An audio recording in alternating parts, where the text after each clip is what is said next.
What's up cuy, selamat datang di channel gue, tempat dimana kalian berimajinasi dan berfantasi cuy.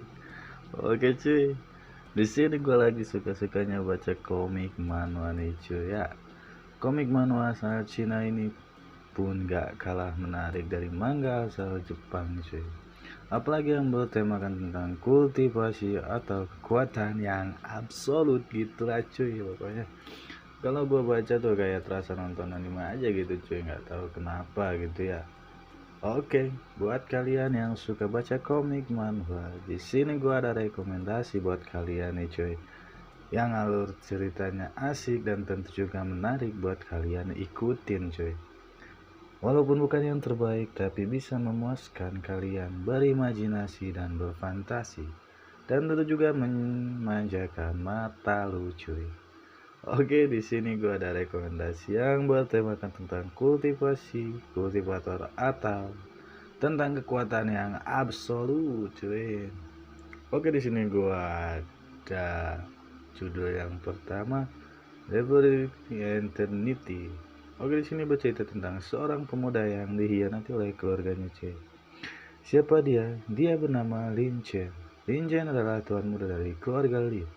Di usianya yang muda dan pencapaian yang luar biasa, Lin Chen diangkat menjadi tuan muda di keluarga Lin.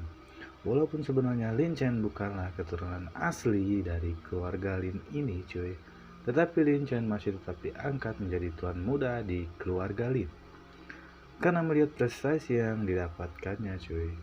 Dan di sini kecemburuan sosial pun tak bisa dihindarkan lagi cuy. Dia Lin Han adalah seorang pemuda keturunan asli dari keluarga Lin. Karena kecemburuannya terhadap Lin Chen, dia pun merencanakan pemberontakan kepada Lin Chen dan dia pun bekerja sama dengan orang luar cuy. Lin Han tidak bisa menerima bahwa Lin Chen diangkat menjadi tuan muda dari keluarga Lin. Dikarenakan Lin Chen hanyalah orang asing yang dipungut oleh keluarga Lin. Suatu ketika pemberontakan pun tak bisa dihindarkan lagi cuy. Lin Chen yang bersipuh darah menghampiri Lin Han dan bertanya cuy, kenapa kau mengkhianatiku? Mengapa kau mencuri segala api surgawiku? Karena kau menghalangi jalanku untuk mencapai tujuanku, jawab si Lin Han cuy. Tanpa basa-basi lagi, si Lin Han pun langsung menyerang Lin Chen dengan kekuatan penuh cuy. Dengan badan yang tak berdaya, Lin Chen pun tidak bisa berbuat apa-apa lagi cuy. Dan tidak berselang lama Lin Chen pun jatuh pingsan. Dan Lin Chen pun dibuang oleh Lin Han ke gunung penyihir hitam, yang mana Lin Han berharap bahwa Lin Chen akan dimakan oleh binatang buas yang ada di gunung penyihir hitam cuy. Dengan tubuh yang lemas, Lin Chen pun terbangun dari pingsannya. Dia pun berjanji pada dirinya, kalau dia hidup, dia harus lebih kuat dan dia akan membalaskan dendamnya cuy. Tak berselang lama ada kilatan petir cuy menghampiri Lin Chen. Dan Lin Chen pun tersambar petir cuy. Aduh, sial banget nasibnya cuy. Baru aja bangun dari hambar petir baik gitu kan. Tapi ini petir bukan sembarangan petir cuy. Petir inilah yang mempertemukan Lin Chen dan seekor naga cuy. Di pertemuan inilah Lin Chen mendapatkan kekuatan yang diberikan si naga itu cuy. Disinilah perjalanan baru Lin Chen dimulai. Ini cocok buat li yang suka MC dari Zero to Hero ya cuy ya. Oke, gua lanjut di sini. Gua ada Eternal Feels Good. Legenda mengatakan bahwa setiap hari tahu hilang dan siklus reinkarnasi berakhir. 10 bintang primordial chaotic akan lahir di setiap kota. Mereka memiliki tubuh besar seperti di negeri dongeng. Kemanapun mereka pergi, langit, bumi hancur. Ruang dan waktu terbalik merosot dengan cepat, menyebabkan reinkarnasi ataupun kematian. Cuy. Setelah mereka menghancurkan dunia lama, mereka akan menghilang. Setelah itu dunia bergenerasi dan ketertiban akan dipulihkan dan kemudian lahirlah dunia baru. Ini bercerita tentang seorang pemuda yang bernama Lin Tianming. Dia hanyalah murid biasa dari Akademi Yan Huang, Tetapi semua berubah ketika sang kekasih mengkhianati cinta dari Li Tianming, cuy. Semua itu berawal dari harta karun yang ditemukan oleh Li Tianming. Itu adalah harta karun jiwa perang binatang suci. Harta itu bisa disatukan dengan kekuatan jiwa binatang pendamping, cuy. Di sini Li Tianming hanya menceritakan harta karun itu hanya kepada kekasihnya yang bernama Mu Qingqing. Mu Qingqing hanyalah seorang murid biasa dari Akademian Huang dan terlahir dengan kemiskinan, cuy. Aduh. Ketika Mu Qingqing mengetahui bahwa Li Tianming mempunyai harta karun jiwa perang binatang suci, dia pun merencanakan sesuatu untuk mengambil harta karun itu. Di bawah hujan yang deras, Li Tianming terbang bersama bintang pendampingnya untuk menemui kekasihnya. Setelah sesampainya di tujuan, Li Tianming pun telah disambut oleh seorang wanita, yaitu Mu Qingqing. Tidak lama kemudian, Mu Qingqing mengajak Li Tianming untuk masuk ke dalam rumahnya, cuy. Sesampainya di dalam rumah, Li Tianming memberikan hadiah kepada Mu Qingqing. Entah hanya sandiwara, Mu Qingqing pun merasa senang dengan hadiah yang diberikan oleh Li Tianming. Dan mereka berdua pun berbicara tentang harta jiwa perang binatang suci yang dimiliki Li Tianming. Dan Li Tianming pun menjanjikan kepada Mu Qingqing, setelah dia bisa menyatukan jiwa perang suci dengan binatang pendampingnya, dia akan membahagiakan Mu Qingqing, cuy. Pada saat yang bersamaan, Mu Qingqing pun melepas pakaiannya hingga hanya menyisakan pakaian dalamnya saja, cuy. Dengan wajah memerah, Li Tianming terkaget-kaget, cuy, melihat perilaku Mu Qingqing yang tidak seperti biasanya gitu, cuy. Lagi asik-asiknya melihat keindahan dunia, sialnya, cuy, Li Tianming diserang pada saat yang bersamaan, cuy. Nasib bet ya, cuy, ya. Baru aja main enak gitu, cuy.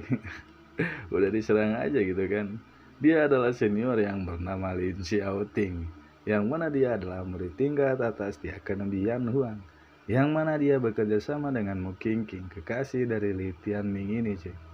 Dan Lin Xiaoting pun tanpa basa-basi memfitnah Li Tianming telah memberi obat kepada Mu Qingqing, dan ingin memperkosa Mu Qingqing.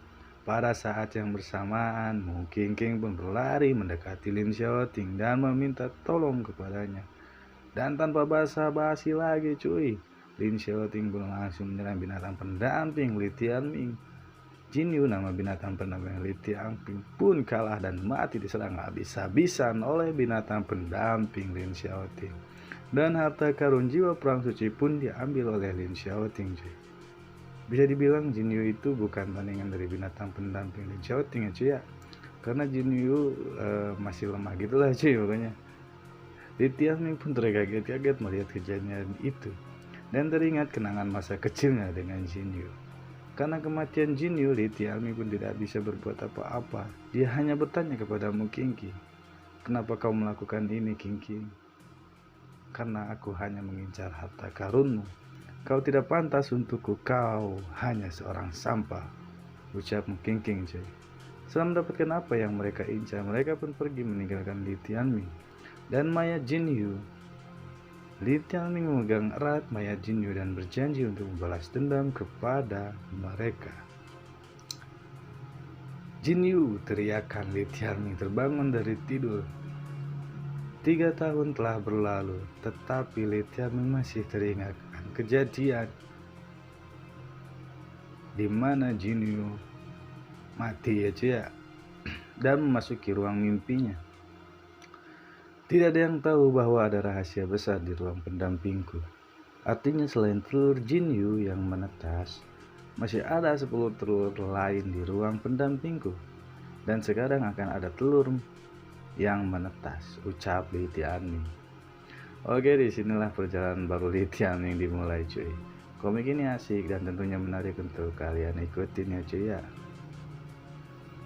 Oke. Yang ketiga gua ada Xianu di Jun. Di sini bercerita tentang kesetiaan dan dedikasi seorang murid untuk sekte, cuy. Tapi beribu-ribu sayang dia malah diusir dari sektenya, cuy. Dari guru, teman seperjuangan hingga kekasih, semua lenyap dan tidak ada yang peduli dengannya. Siapa dia? Dia adalah seorang pemuda yang bernama Ye Chen, seorang murid dari sekte Zheng yang sangat setia kepada sektenya. Kesetiaannya kepada sekte pun melebihi murid-murid yang lain, cuy. Tapi kesetiaan dan dedikasinya kepada sekte tidak bisa menyelamatkan Ye Chen untuk tetap bertahan di sektenya, cuy. Itu disebabkan karena median Ye Chen telah rusak dan Ye Chen tidak bisa berkultivasi lagi, cuy. Sekarang dia hanyalah seorang sampah di sekte. Ye Chen diusir dari sekte dan tidak diperbolehkan untuk menginjakan kaki lagi di sekte selama sisa hidupnya, cuy. Aduh. Ini berawal ketika Ye Chen bertarung dengan seseorang untuk mempertahankan Exceler, yang mana Exceler ini akan diberikan kepada sektenya, cuy.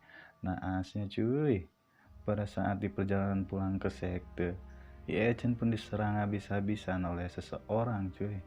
Ye Chen pun dengan kemampuannya tidak bisa melawan balik, cuy. Dan akhirnya Ye Chen pun dikalahkan. Dan Exceler yang dipertahankan oleh Ye Chen pun diambil.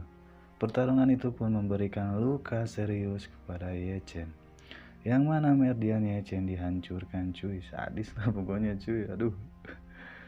Sepulangnya Ye Chen ke sekte, kesetiaan yang diharapkan Ye Chen bisa menolongnya untuk menyembuhkan Merdiannya yang luka tidak sesuai dengan harapan, cuy. Karena kehilangan Exceler dan Merdiannya yang telah rusak atau luka, ya cuy, Ye Chen pun diusir dari sekte. Sebab Ye Chen sekarang hanya seorang sampah, ya cuy. Nggak berguna lagi gitu ya. Yang mana tidak akan bisa berkultivasi lagi dan tidak akan bermanfaat lagi untuk kepentingan sektenya, cuy. Dengan sakit hati dan menahan cibiran orang-orang, Ye Chen pun bergegas pergi meninggalkan sektenya, cuy. Tanpa ada arah dan tujuan, ya cuy. Ye Chen pun pergi dan berharap bisa menyembuhkan Merdian yang luka, untuk membalaskan perilaku sekte dan orang-orang yang membuangnya, cuy. Oke, setibanya Ye Chen di suatu tempat dan ditemani heningnya malam, Ye Chen pun teringat kenangan masa kecilnya, cuy. Flashback gitulah. Aduh. Pada saat yang bersamaan, Ye Chen melihat sesuatu jatuh dari langit, cuy. Seperti meteor atau bintang jatuh gitulah. Ye Chen pun menghampiri benda yang jatuh itu dan melihat. Ye Chen pun terkejut, cuy. Aduh, saat melihat benda itu, cuy, ternyata itu adalah api legendaris, cuy, yang mana api itu katanya bisa melahap apapun. Dan tidak berselang lama, Ye Chen pun mendekat dan menyentuh api itu dan merasakan kekuatan yang sangat besar memasuki tubuhnya, cuy. Dan dia pun merasakan Merdian yang rusak telah sembuh kembali, cuy. Dan merasakan kekuatan yang besar berputar-putar di Merdiannya. Ini dan hai, ini merupakan kekuatan yang melebihi Merdian, ucap Ye Chen, cuy. Dan Ye Chen pun menahan rasa sakit di sekujur tubuhnya, cuy. Tidak berselang lama, Ye Chen pun tak sadarkan diri dan langsung tepar, cuy. Pingsan lah, cuy, maksudnya. Aduh. Oke, dari sinilah perjalanan baru Ye Chen dimulai. Buat kalian yang suka MC dari Zero to Hero, ini cocok buat kalian. Dan jalan ceritanya juga menarik buat kalian ikutin, cuy. Oke, mungkin segitu dulu aja rekomendasi dari gue, ya cuy ya. Semoga kalian suka dengan rekomendasi yang gue kasih. Oke, buat kalian selamat berimajinasi dan berfantasi. See you next time. Bye bye.